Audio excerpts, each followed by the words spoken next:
मुझे लगता है कि केपी मलिक सर के पास फोन आ रहा है, अलग जगहों से भी फोन आ रहा है, तो केपी मलिक सर से फाइनल जो है लेते हैं प्रज्ञा जी, फाइनल उनका वक्तव्य लेते हैं और उसके बाद केपी मलिक सर इसको कैसे विश्लेषित करेंगे। अब पुरानी बातों पर ना जाकर इस बात पर विश्लेषण करना चाहिए केपी मलिक सर की आरजेडी का इतना बुरा प्रदर्शन, कांग्रेस का इतना बुरा प्रदर्शन, डिप्टी सीएम जो घोषित किए गए थे कि भाई डिप्टी सीएम आपको बनाया जाएगा, सन ऑफ मल्लाह मुकेश साहनी, उनका इतना बुरा प्रदर्शन, लेफ्ट का इतना बुरा प्रदर्शन, यानी कि जनता ने जो वोट किया वो विपक्ष को उखाड़ फेंकने के लिए वोट किया और सत्ता को स्थापित करने के लिए वोट किया। इस अब जो टैली आपके सामने है सर, मैं चाहूंगा कि एक बार जनता के लिए आप अपनी भाषा में इसको विश्लेषित करके बताएं केवल बस।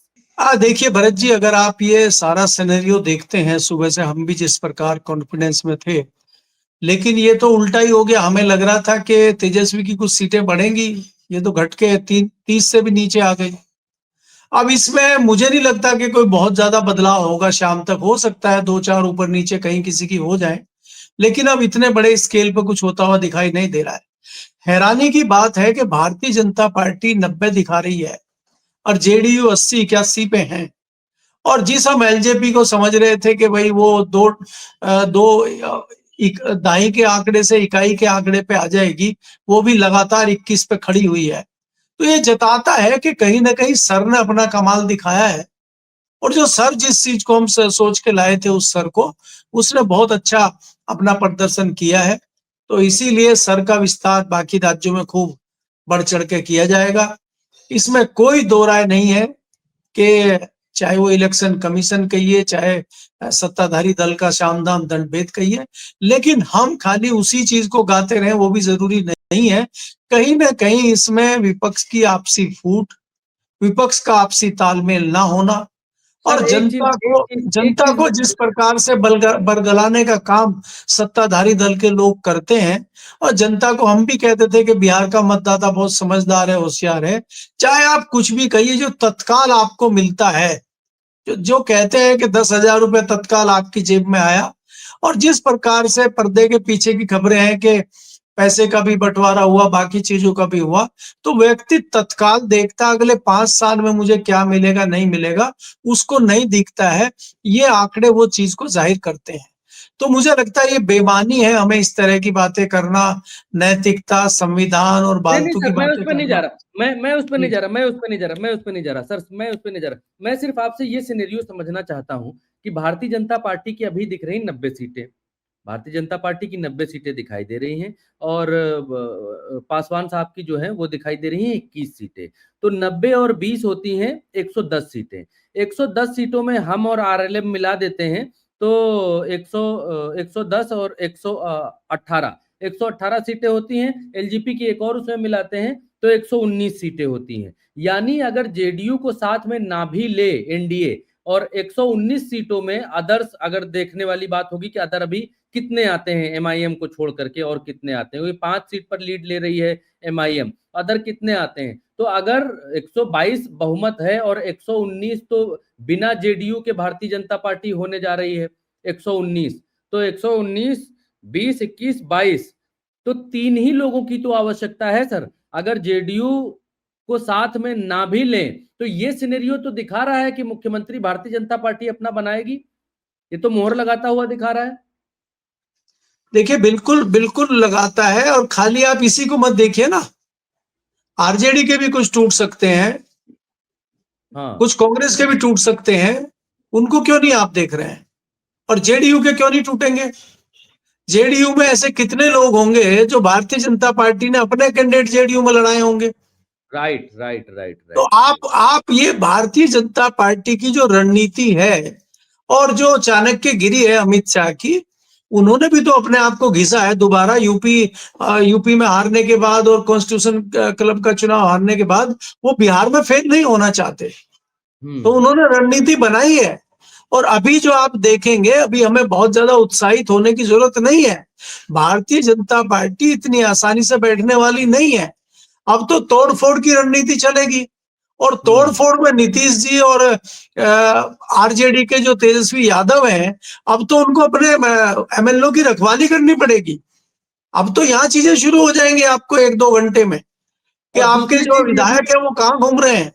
दूसरी चीज ये भी दिख रही है कि अगर जेडीयू अब आरजेडी के साथ आ जाती है सरकार बनाने के लिए, मतलब नीतीश अगर उधर से आते हैं, कहते हैं कि अब हम दूसरी तरफ सरकार बनाएंगे, तो अब नीतीश के लिए वो चीजें खत्म हो गई। अब बिहार में नीतीश इधर उधर पलट के सरकार नहीं बना पाएंगे, क्योंकि इधर भी बनती हुई नहीं दिख रही है।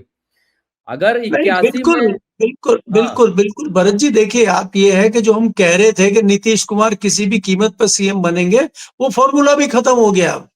अब हाँ भारतीय जनता पार्टी अपना सीएम बनाती हुई साफ दिख रही है, हाँ। और भारतीय जनता पार्टी अपना सीएम बनाएगी और तोड़फोड़ करेगी, और उसमें उसका कोई सानी नहीं है।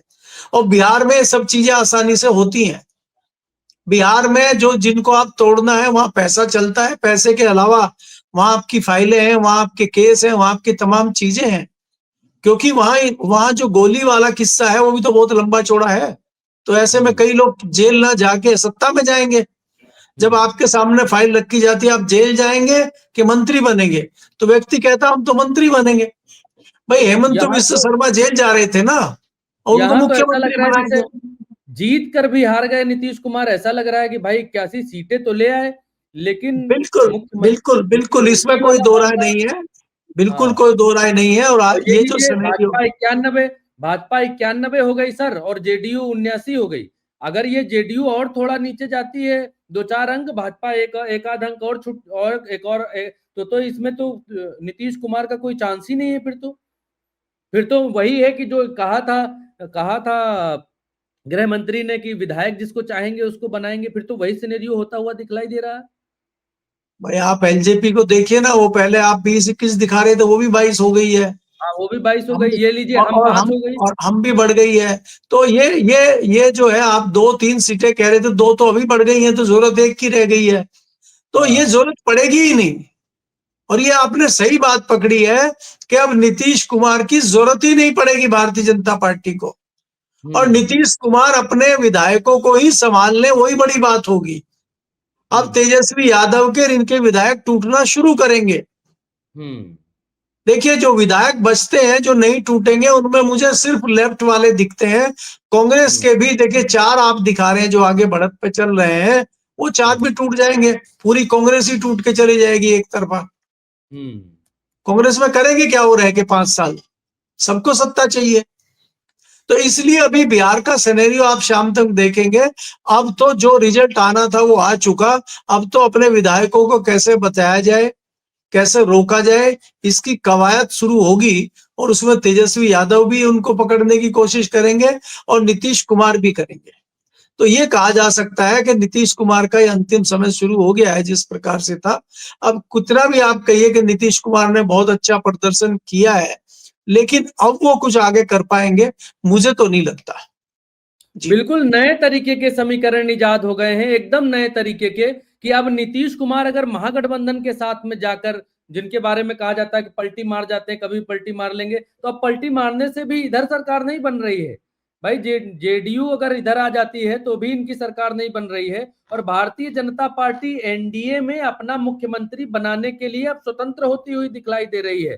बिल्कुल ही भारतीय जनता पार्टी अब जेडीयू के ऊपर निर्भर नहीं रह गई है। और एक बात बहुत वाजिब कही आपने कि जेडीयू में कई लोग हैं जो भारतीय जनता पार्टी के सिंबल पर, या जेडीयू जेडीयू के लोग भारतीय जनता पार्टी के सिंबल पर चुनाव लड़े हैं, और उन लोगों को भारतीय जनता पार्टी को अपने साथ लाने में कोई बहुत बहुत दिक्कत नहीं होगी, बहुत परेशानी नहीं होगी।